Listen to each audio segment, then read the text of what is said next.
Hello friends, welcome back. मैं हूं आपका करियर कोच ललित भदौरिया। दोस्तों, ग्रीस यूरोपियन यूनियन और शेंगन जोन का मेंबर कंट्री होने के साथ साथ एक बहुत ही बेहतरीन देश है उन सभी एशियन नेशनलिटीज़ के लिए। स्पेशली मैं बात कर रहा हूं यहाँ पर इंडियन नेशनल्स की, नेपालीज नेशनल्स की, बांग्लादेशीज़ की, फिलिपिनोज़ की, राइट, या श्रीलंकन नेशनल्स की, जो कि भारत से पहली बार, या फिर अगर आप जीसीसी कंट्री में भी काम कर रहे हैं, किसी और कंट्री में वर्क वीज़ा पर, रेजिडेंट वीज़ा पर हैं और वहाँ से आप माइग्रेट होना चाहते हैं यूरोप में, शेंगन कंट्रीज़ में, then Greece is one of the best options for all of you, right. अब ग्रीस में हमारे पास फिर से नए ऑफर्स आए हैं, नई अपॉर्चुनिटीज़ आई हैं। इन सभी अपॉर्चुनिटीज़ को हमने 4 डिफरेंट सेक्टर्स में कैटेगराइज किया है। ध्यान से समझ लें, मल्टीपल ऑप्शंस हैं, मल्टीपल अपॉर्चुनिटीज़ हैं, बल्क में वैकेंसीज़ हैं, राइट। आप ये समझ लें कि हर एक सेक्टर में 10 to 20 फाइल्स हम ले सकते हैं और ऐसे 4 सेक्टर्स हैं, तो काफ़ी अच्छी तादाद में वैकेंसीज़ हैं। कुछ समय पहले हमारे पास स्पेशली हॉस्पिटैलिटी के लिए कुछ कैंडिडेट्स ने अप्लाई किया था, राइट। और आपको पता है, बीच में जब इंटरनेशनल क्राइसिस थे तो उस समय पर काफ़ी वर्क परमिट्स डिले हो रहे थे, लेकिन लकीली अब वो चीज़ें सेटल डाउन हो चुकी हैं। अब जो भी कैंडिडेट अपनी फाइल्स नए सिरे से देंगे या न्यू फाइल अप्लाई करेंगे, हम ये मान के चल रहे हैं कि इनका जो वर्क परमिट का जो टाइम पीरियड होगा वह काफ़ी कम रहेगा। हम लोग जो नॉर्मल टाइमिंग देते हैं उससे भी कम रहने वाला है। साथ ही साथ अगर बात करी जाए वीज़ा स्टैंपिंग सक्सेस रेट की, तो ग्रीस की हमेशा से ही सक्सेस रेट बहुत बढ़िया रही है, ठीक है। स्पेशली हमारे केस में, अब मैं बोल रहा हूँ हमारे केस में, मतलब कॉन्ट्रा मेंटर्स हिमालयन ओवरसीज़ या Contra mentors HR consultancy Dubai के केस में, क्लियर हो गया। रीज़न ये रहा है कि हमेशा हमने अच्छे एम्प्लॉयज़ हम ढूंढ कर लाए हैं, पेपर वर्क हमने अच्छे से किया है। कुछ बातों का आपने ध्यान रखना होगा दोस्तों, कि जब आप भारत से अगर अप्लाई करेंगे ग्रीस के लिए तो प्रोसेस के स्टेप्स डिफरेंट होंगे। अगर आप यूनाइटेड अरब एमिरेट या किसी जीसीसी कंट्री से अप्लाई करेंगे तो प्रोसेस के स्टेप्स डिफरेंट होंगे, राइट। यानी कि सेम कॉन्सेप्ट है। अगर कोई नेपालीज, मान लीजिए कोई नेपाली नागरिक है और वो नेपाल से आवेदन करता है तो प्रक्रिया के जो स्टेप्स होंगे वो डिफरेंट होंगे। कोई भारतीय नागरिक भारत से अप्लाई करता है तो प्रक्रिया के जो स्टेप्स होंगे वो डिफरेंट होंगे। इसी प्रकार से कोई बांग्लादेशी नागरिक है, कोई श्रीलंकन नागरिक है, तो आपने हमेशा हमारे टीम मेंबर्स से कंसल्ट करना है, पूछना है कि मैम क्या प्रोसेस में डिफरेंट रहने वाला है, राइट। सक्सेस रेट सेम रहेगा, इस चीज़ का मैं आपको एश्योरेंस दे सकता हूँ, लेकिन प्रोसेस के स्टेप्स डिफरेंट होते हैं। फॉर एग्जांपल, इंडिया में मेडिकल डिफरेंट तरीके से होता है, राइट। अब ग्रीस में अप्लाई करने से पहले किन बातों का ध्यान रखना है, ये सब कुछ मैं आपको बताऊंगा इस ब्लॉग के लास्ट में। पहले तो आप समझ लें कि कितनी सारे डेजिग्नेशंस के लिए हम लोग फाइल्स को एक्सेप्ट कर रहे हैं, आपको जानकर खुशी होगी, ठीक है दोस्तों। तो चलिए, एक अच्छी बात यह है दोस्तों कि यहाँ पर लगभग सभी के लिए कुछ ना कुछ ऑप्शन है। उन फ्रेशर्स के लिए, कम पढ़े लिखे लोगों के लिए, एक्सपीरियंस्ड लोगों के लिए, आई मीन आपको सुनकर बहुत खुशी होगी कि हम लोग इस बार बहुत वर्सेटाइल प्रोफाइल्स लेकर आए हैं आप लोगों के लिए। सबसे पहले तो मैं ये बता दूं कि आपका वीज़ा टाइप कौन सा होगा। वर्क वीज़ा होगा, 1 ईयर एक्सटेंडेबल, क्लियर हो गया यहाँ तक। अब हमने सभी वैकेंसीज़ को 4 डिफरेंट क्राइटेरियाज में डिस्ट्रीब्यूट किया है, जिसमें पहले हमने रखा है जनरल वर्कर्स, दूसरा हमने रखा है एग्रीकल्चर वर्कर्स। हमने जनरल वर्कर्स और एग्रीकल्चर वर्कर्स को डिफरेंट रखा है। क्यों रखा है यह भी मैं आपको बताऊंगा। इसके बाद हमने रखा है फैसिलिटी मैनेजमेंट के वर्कर्स को, और 4th कैटेगरी में रखा है हमने अपना favourite hospitality, right. Hotel management, resort से रिलेटेड कैंडिडेट्स के लिए यहाँ पर स्किल्ड वर्कर्स ऑफ कोर्स जाते हैं। तो चलिए स्टार्ट करेंगे सबसे ईजी ऑप्शन से। तो सबसे पहला जो कैटेगरी मैंने आपको बताया था, जनरल वर्कर्स। अब जनरल वर्कर्स में बाकी के सभी सेक्टर्स की तरह मेल फीमेल दोनों ही अप्लाई कर सकते हैं। यह भी मैं आपको बता दूं कि हमारे पास जितनी भी वैकेंसीज हैं ग्रीस की, सभी में दोनों ही जेंडर्स अप्लाई कर सकते हैं। नेशनलिटीज़ के बारे में मैं आपको पहले ही क्लैरिटी दे चुका हूं, ठीक है।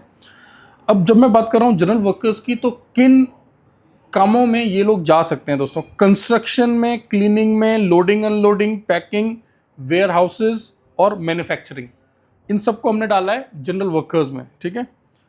अब क्या काम होगा, जॉब डिस्क्रिप्शन को आप देख लें कि ये सभी लोग किस तरह के काम करेंगे। अब आ जाते हैं दूसरे कैटेगरी पर, जिसको हमने रखा है एग्रीकल्चर वर्कर्स की कैटेगरी में। अब एग्रीकल्चर वर्कर्स की कैटेगरी में हमारे पास फार्म्स हैं, ग्रीन हाउसेज हैं, फ्रूट्स, वेजिटेबल, ऑलिव पिकिंग। इसके अलावा अगर आप मुझसे ये पूछें कि ये लोग क्या काम करेंगे, तो ये planting, harvesting, picking fruits and vegetables, sorting, packing and other farm works, ये सब कुछ करेंगे जो लोग एज ए एग्रीकल्चर वर्कर जाएंगे। थर्ड जो हमने कैटेगरी रखा हुआ यहाँ पर, वह है फैसिलिटी मैनेजमेंट का। यहाँ पर maintenance, cleaning, technical support, security और गार्डनिंग, ठीक है। ध्यान से समझ लें, सिक्योरिटी भी है यहाँ पर और गार्डनिंग भी है, ठीक है।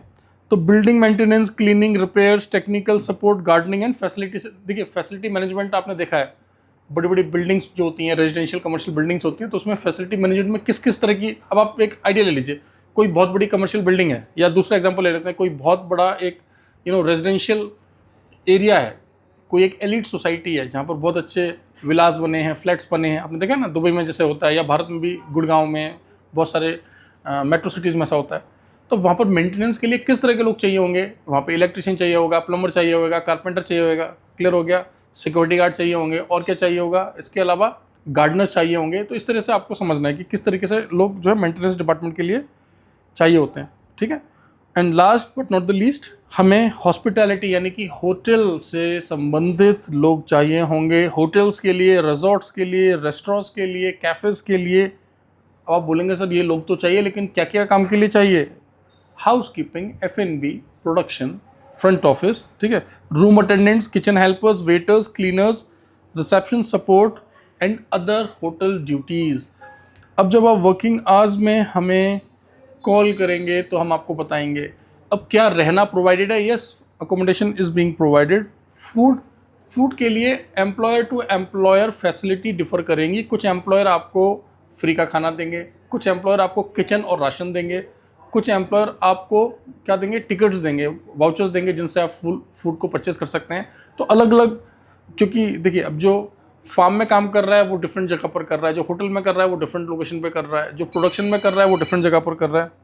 तो इस सबसे क्या होता है कि आपका लोकेशन, वर्क एनवायरनमेंट के हिसाब से फूड का जो सहूलियत होगा, जो सर्विस होगा वो डिफर करेगा, बट यस होएगा कुछ ना कुछ अरेंजमेंट पक्का, ये फॉर श्योर है, ठीक है। रहना मैंने बता दिया फ्री है।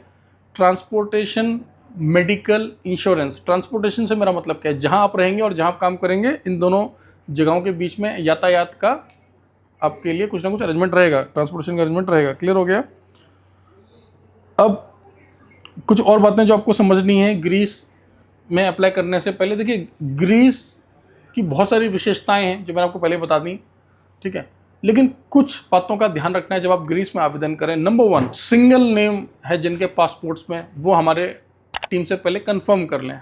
आप एक बार अपने पासपोर्ट की कॉपी उनको भेज दें तो हमारी टीम आपको बता देगी।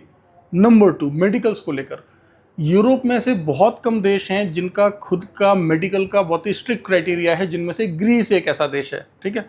तो ग्रीस का होता क्या दोस्तों, ऑल्दो हालांकि हम आपका पहले एक प्री मेडिकल करा लेते हैं, लेकिन ग्रीस का क्या होता है दोस्तों, अगर भारत से प्रोसेस की बात करी जाए, गल्फ से भी ऐसा ही है, गल्फ से भी लोगों ने जो है अपने ऑथराइज मेडिकल सेंटर्स एलोकेट कर रखे हैं सब जगहों पर। अगर भारत से बात करें, आपने इससे पहले अगर मेरी सक्सेस स्टोरीज देखी होंगी ग्रीस में, तो उन कैंडिडेट से बिल्कुल डिटेल में बताया है।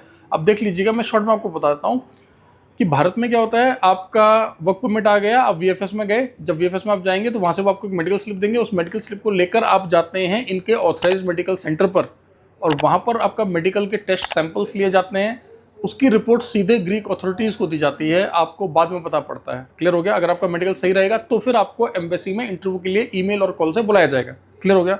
कुछ पुरानी सक्सेस स्टोरीज मैं डिस्क्रिप्शन में ऐड कर रहा हूँ, उनको देख लेना, वहाँ पर लोगों ने बताया हुआ है कि किस प्रकार से वो आगे बढ़े थे। आपको देखकर खुशी होगी कि कोई हमारा भाई बिहार का है, कोई पंजाब का है, कोई कहीं का है, और कोई कंस्ट्रक्शन में जा रहा है, कोई होटल लाइन में जा रहा है।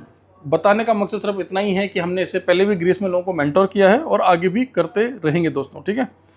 और तो ये हो गई 2 बातें। और तीसरी बात जो आपने ध्यान रखनी है ग्रीस के लिए दोस्तों, वह है अगर आप भारत से या अपने होम कंट्री से अप्लाई करते हैं तो आपको बर्थ सर्टिफिकेट की ज़रूरत पड़ती है, या किसी ना किसी ऐसे प्रूफ की ज़रूरत पड़ती है जिससे कि जस्टिफाई किया जा सके कि हाँ आपका जन्म कब और कहाँ पर हुआ था। क्लियर हुआ?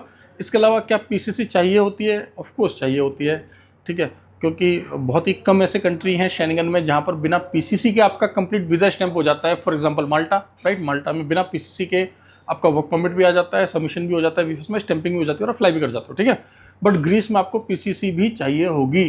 तो ग्रीस की बहुत सारी मल्टीपल वैकेंसीज हमारे पास, आप अप्लाई करें। अब मैं आप सभी को एक और एडवाइस देना चाहूँगा दोस्तों, देखिए जिस प्रकार से ग्रीस की हमारे पास मल्टीपल वैकेंसी चल रही हैं, उसी प्रकार से हमारे पास रोमानिया की भी मल्टीपल वैकेंसी चल रही हैं। रोमानिया का एक बहुत बड़ा ब्लॉग मैंने आपके साथ शेयर किया है कुछ दिन पहले, प्लीज़ उसको देख लें। जिस प्रकार से बहुत सारे डिफरेंट सेक्टर्स की वैकेंसीज हमारे पास ग्रीस में है, वैसे ही हमारे पास रोमानिया में भी बहुत सारी वैकेंसीज हैं, आप उसको जरूर एक बार चेक करें। और यह बताने का मकसद सिर्फ यही है दोस्तों कि देखिए, जब आप पहली बार भारत से शेंगन जाएं तो आपने बस इस बात को इंश्योर करना है कि देश ऐसा चुने जहां पर वर्क परमिट समय पर आ जाए, आपका वीज़ा स्टैंप हो जाए, 1 साल 2 साल वहां काम कर लें, उसके बाद आगे का प्लान करें। हो सकता है आपका पसंदीदा जो देश है, हो सकता है आपका जो फेवरेट कंट्री है वो जर्मनी हो, या आपका नॉर्वे, फिनलैंड, डेनमार्क, चेक रिपब्लिक, स्लोवाकिया, स्लोवेनिया, लिथुआनिया, मान लो कोई सा भी ऐसा कंट्री हो जो कि आपका फेवरेट है। और अभी स्टार्टिंग में हम आपको बोल रहे हैं कि सिंपल सिंपल देशों में जाओ भैया, जिसका वर्क परमिट आ जाता है, आने के बाद स्टैंपिंग हो जाती है। तो कौन से देश हैं, मैं आपको बार बार बता रहा हूँ, ग्रीस है, बुल्गारिया है, रोमानिया है। इन देशों का हमने देखा है बैक टू बैक प्रोसेस काफ़ी सिंपल रहता है। क्रोशिया भी अब फिर से बाउंस बैक कर रहा है। आपने अगर हमारे पुराने ब्लॉग्स देखें, अगर आप हमें पहले से फॉलो कर रहे हैं तो आपने देखा होगा कि 2023-24 में हमने सबसे ज़्यादा जो वीज़ा स्टैंप कराए थे, वर्क वीज़ाज़ की बात कर रहा हूँ, वे क्रोशिया में ही कराए थे। और एक और बात, आप में से बहुत सारे लोग जो हैं कंफ्यूज हो जाते हैं study visa, tourist visa, work visa और बिजनेस वीज़ा में। प्लीज़ आप सभी से निवेदन है कि अगर आप हमारे ऑफिशियल ब्लॉग को देख रहे हैं तो यहाँ पर सिर्फ वर्क वीज़ा की बात हो रही है, ठीक है। कॉन्ट्रामेंटर्स हिमालयन ओवरसीज़ या कॉन्ट्रामेंटर्स एचआर कंसल्टेंसी दुबई, इन प्लेटफॉर्म्स पर जो बात होती है दोस्तों, वह सिर्फ वर्क वीज़ा की होती है, ठीक है। उदाहरण के लिए स्विट्ज़रलैंड का टूरिस्ट वीज़ा लेना बहुत आसान है, फ्रांस का टूरिस्ट वीज़ा लेना, मतलब कंपैरेटिवली अगर आप सक्सेस रेट देखेंगे ना तो 80% प्लस भारतीयों को वीज़ा मिलता है स्विट्ज़रलैंड का, जबकि मैं जानकारी के लिए बता रहा हूँ। और बहुत जल्दी हो जाता है, हाँ या ना जो भी होता है, और बहुत सस्ते में हो जाता है, उसकी कोई तुलना नहीं है वर्क वीज़ा के साथ। यहाँ पर मैं जो भी आपको बातें बताता हूँ ये वर्क वीज़ा से संबंधित बताता हूँ, तो आपने बिल्कुल कन्फ्यूज़ नहीं होना है। क्लियर हुआ? और दूसरी बात देखिए, टूरिस्ट वीज़ा के लिए क्राइटेरिया अलग होते हैं। किसी को अपना प्रोफाइल दिखाना पड़ता है, जॉब्स के प्रूफ, बैंक स्टेटमेंट, क्योंकि जब आप एज अ टूरिस्ट जाते हैं तो वो देखते हैं सच में आपके पास पैसा है कि नहीं है। कहीं ऐसा तो नहीं होगा कि आप विजिटर बन के वहाँ लैंड किए और फिर उस वीज़ा का मिसयूज़ करें। लेकिन वर्क वीज़ा में आमतौर पर इस तरह की कोई क्राइटेरिया नहीं होती है कि आपको बैंक बैलेंस दिखाना है। अगर ज़्यादा से ज़्यादा कभी दिखाना भी पड़ता है, फॉर एग्जांपल बुल्गारिया के केस में कई बार हम आपकी स्टेटमेंट भी देते हैं पिछले कुछ दिनों की, तो मुश्किल से 1.5 लाख से 2.5 लाख भारतीय रुपए भी अगर आपके खाते में, और वो भी 1 हफ्ता पहले भी आपने डाला है, तो वो भी अंडरस्टूड है, ठीक है। तो ध्यान रहे, वर्क वीज़ा का प्रोसेस डिफरेंट होता है। Study visa, tourist visa, business visa, इनका अलग होता है। तो कभी भी आप ऐसी गलती ना करें। हो सकता है किसी और बहुत ही अच्छे व्यक्ति का, किसी जिम्मेदार व्यक्ति का, किसी बहुत ही रेप्यूटेड ऑर्गेनाइजेशन का, हो सकता है वो टूर एंड ट्रेवल की कंपनी हो सकता है वो स्टडी वीज़ा की कंपनी है ना, हो सकता है वह भाई बहन अपना अच्छा काम कर रहे हैं, अच्छे से ब्लॉगिंग कर रहे हैं, अच्छे से आपके साथ कम्युनिकेट कर रहे हैं अपना सोशल मीडिया के थ्रू। लेकिन गलती आप क्या कर रहे हैं, आप लोग गलत तुलना कर दे रहे हैं। कैसी तुलना? आप लोग एक वर्क वीज़ा वाले चैनल पर जो आपको डिटेल मिल रही है वो आप टूरिस्ट वीज़ा से तुलना करें। तो क्लियर हो गया काफ़ी हद तक, ये मैं आपको बताना चाहूँगा, ठीक है। अब इसके अलावा अगर आप में से बहुत सारे भाई बहन जो कि विजिट वीज़ा पर जाना चाहते हैं, तो क्या आप लोगों की हम हेल्प कर सकते हैं? बिल्कुल कर सकते हैं। आपको जानकर खुशी होगी, Bhadauria travel and tourism private limited के नाम से हमारी टूर एंड ट्रैवल की फर्म है, राइट। भदौरिया ट्रैवल जो है एक आईटा अप्रूव्ड कंपनी है, और हम लोग लगभग दुनिया के सभी देशों का टूरिस्ट वीज़ा भी प्रोसेस करते हैं। लेकिन वह कॉन्ट्रामेंटर्स के प्लेटफॉर्म पर नहीं हो सकता, हिमालयन ओवरसीज़ के प्लेटफॉर्म पर नहीं हो सकता, और कॉन्ट्रामेंटर्स एचआर कंसल्टेंसी के प्लेटफॉर्म पर नहीं हो सकता, क्योंकि ये हमारी वर्क वीज़ा से संबंधित प्लेटफॉर्म है, ठीक है। इसी के साथ साथ मैं आपको बताऊंगा कि हमारा जो स्टडी अब्रॉड का जो विंग है उसका नाम है भदौरिया ग्लोबल, जहाँ पर हम लोग स्टडी वीज़ा की बात करते हैं। और अगर किसी ने इन्वेस्टमेंट रिलेटेड प्रोग्राम्स को रिसर्च करना है, मतलब बताता हूँ कि जानकारी के लिए, आपके कोई रिश्तेदार हों, जानने वाले परिचित हों, आपके कोई साहब हों जिनको पैसा निवेश करके सीधा पीआर लेना है, तो हमारे पास ग्रीस में, लेटविया में, माल्टा में ऑप्शन है। 2.5 करोड़, 3 करोड़, 4 करोड़ की संपत्तियाँ सीधा खरीदेंगे, वो पूरे परिवार को हम पीआर दिला देंगे, भारत से ही कागज़ देके फ्लाई कराएंगे, ठीक है। और बिल्कुल वाइट में 1 नंबर का ट्रांजैक्शन होएगा, प्रॉपर्टी उनके नाम होएगी, फ्री होल्ड प्रॉपर्टी होगी। अब ज़्यादा बात नहीं खींचना उस ब्लॉग में, क्योंकि ये वैकेंसी से रिलेटेड है, और हमारे भाई बंधु बोलेंगे अरे सर आप कैसे करोड़ों की बातें करने लग गए, यहाँ तो भी हज़ारों और लाखों में ही दिक्कत हो रही है, ठीक है। नो प्रॉब्लम, एक दिन आएगा आप भी करोड़ों की बातें करेंगे, विश्वास रखिए, ठीक है। एक दिन आएगा, धीरे धीरे चलते चलते आप भी अपनी मंजिल तक पहुँचेंगे। लेकिन शॉर्टकट लेने का कोशिश नहीं करें। बहुत सारे भाइयों को मैं देख रहा हूँ कि हमारे पास अगर कभी डिले हो जाता है तो वो क्या करते हैं, हमसे फ़ाइल ले लिया और उसके बाद में जुगाड़बाजी से लैंड कर जा रहे हैं शेंगन में, फिर हमें वहाँ से मेल कर रहे हैं। अभी ऐसे 2 केसेस हुए हमारे पास। वो कैंडिडेट का थोड़ा सा प्रोसेस लेट हो रहा था, 2-3 महीने लेट हो गया था, वर्क परमिट आने वाला था, नाराज़गी दिखाकर अपना पासपोर्ट हमसे ले गए, पैसे ले गए, शेंगन में लैंड कर गए, वहाँ से हमें ईमेल डाल रहे हैं कि हमारी हेल्प करो, हम शेंगन में आ गए, हमारी हेल्प करो। हमने हेल्प नहीं करा तो उन्होंने जाकर सोशल मीडिया पर नेगेटिव रिव्यू डालने स्टार्ट कर दिया। कोई बात नहीं, हमारे लॉयर साहब उनको लव लेटर भेज रहे हैं बहुत जल्दी, ठीक है। आपको पता ही हम लोग एक नंबर का काम करते हैं, काम होता है तो ठीक है, नहीं होता है तो पैसा लौटा देते हैं, ग्रे एरिया बिल्कुल भी नहीं है। जब भी आप यूरोप के लिए प्रोसेस करें तो एक बात हमेशा ध्यान रखें कि ज़रूरी नहीं है कि पहली अटेम्प्ट में ही आपका काम हो जाए, ये बात मैं आपको क्लियरली बता रहा हूँ, ठीक है। तो अगर आप यूरोप के लिए प्रोसेस कर रहे हैं तो टाइमलाइन थोड़ा लेकर चलें। एटलीस्ट जितना भी पैसा आप खर्च कर रहे हैं उसका लगभग 50% आपके पास पहले से ही हो। 50% क्यों बोल रहा हूँ? क्योंकि आपसे एडवांस हम लोग 25-30% या कुछ अमाउंट लेंगे, वो हमारे पास रहेगा जब तक काम नहीं होता है। काम हो जाएगा तो आपसे बाकी का पैसा लिया जाएगा, नहीं होएगा तो वो पैसा भी जो आपसे लिया गया था वह भी आपको लौटा दिया जाएगा। अगर कोई छोटा मोटा प्रोसेसिंग फ़ी लगा है तो उसको काटने के बाद, जो कि नेग्लिजिबल होता है, वैसे आमतौर पर कभी ऐसा भी होता है कि कुछ भी नहीं होता वो फी, ठीक है। क्या हम लोग कोई जीएसटी काटते? नहीं काटते। अगर काम नहीं होगा तो जीएसटी क्यों काटेंगे आपका? Simple as that. लेकिन अब बहुत सारे भाई बहन हमारे ऐसे होते हैं जो कि बहुत स्ट्रगल कर रहे हैं, टफ लाइफ है, लेकिन फिर भी वे एक गलत स्टेप उठा लेते हैं। वो गलत स्टेप क्या होता है? पैसे बोरो कर लिए, ब्याज पे ले लिए, कुछ चीज़ गिरवी रख दिया, अपना चलता हुआ धंधा बंद कर दिया, जॉब को छोड़ दिया और हमारे पास अप्लाई कर दिया। और फिर हमें बोलते हैं सर 4 महीने हो गए मैं तो जॉब छोड़ के बैठा हूँ, सर 5 महीने हो गए मैं तो धंधा बंद करके बैठा हूँ, मैंने तो सोचा था आपको फाइल दूंगा, आप तो काम करा ही दोगे।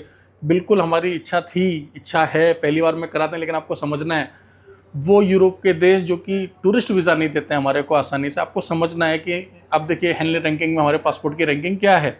हाँ, अफगानिस्तान पाकिस्तान से बेहतर है, बांग्लादेश से बेहतर है, लेकिन इतनी भी अच्छी नहीं है कि आपको वीज़ा और अराइवल कहीं का मिल जाएगा। तो अब हमारी समस्याओं को भी समझिए, ठीक है। हमारी भी लिमिटेशंस हैं, हम पूरी कोशिश करते हैं, आपके लिए एम्प्लॉय ढूंढ के लाते हैं, पेपर वर्क करते हैं, ठीक है। और इस ब्लॉग को क्लोज करने से पहले बस मैं आपको एक बात और बोलना चाहूँगा कि देखिए आजकल मैं एक नया कॉन्सेप्ट देख रहा हूँ। बहुत सारे ब्लॉगर्स जो कि विदेशों में खुद नौकरी करने गए थे, कोई गलत बात नहीं है, जानकारी साझा करना, बताना बहुत अच्छी बात है।